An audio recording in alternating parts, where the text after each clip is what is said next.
atas mimbar-mimbar cahaya. Ada di antara daripada mereka yang diberikan peluang dan diberikan kesempatan untuk berkunjung, untuk melihat dan menatap dan Allah yang Maha Agung.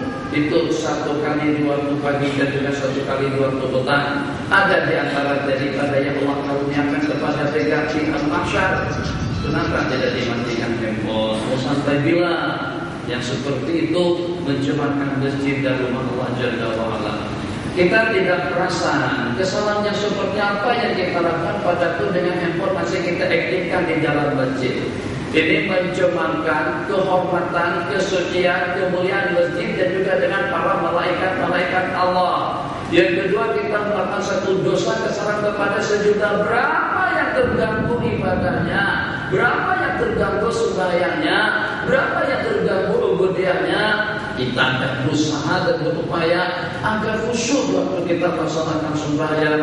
Alhamdulillahirabbil alamin, Ar-Rahmanir Rahim. Kita khusyuk-khusyukan. Kita memang bukan orang yang khusyuk, tapi seketika ada panggilan SMS atau juga dengan hal-hal yang seumpamanya, sekhusyuk apapun seumpama kita, itu akan hilang konsentrasi kita. Terbawa kita kepada panggilan handphone, terbawa kita kepada panggilan SMS.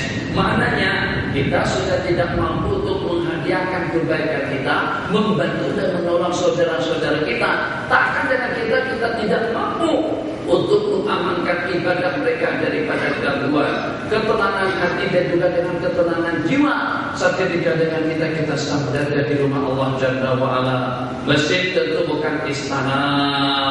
Saya bandingkan supaya jangan sampai tidak nampak perbandingannya. Kalau pada itu kita membuat perbandingan antara masjid dengan office, antara masjid dengan pasar, antara masjid dengan rumah, antara masjid dengan lapangan atau juga dengan padang, antara masjid dengan Bukit Jalil. Supaya nampak kelihatannya perbedaan antara masjid dengan istana-istana yang megah dengan segala-galanya.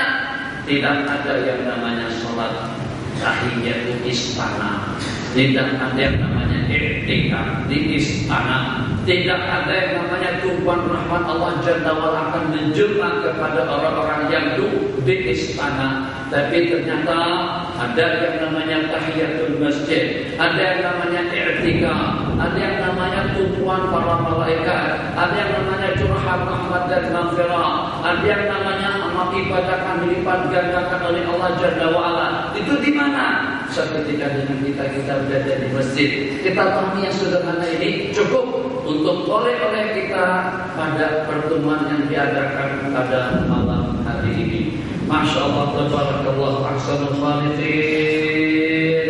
Pada hari akhirat nanti, seketika dengan sendirinya saja daripada hamba Allah Jalla wa'ala yang mendapatkan fasiliti, yang mendapatkan anugerah, yang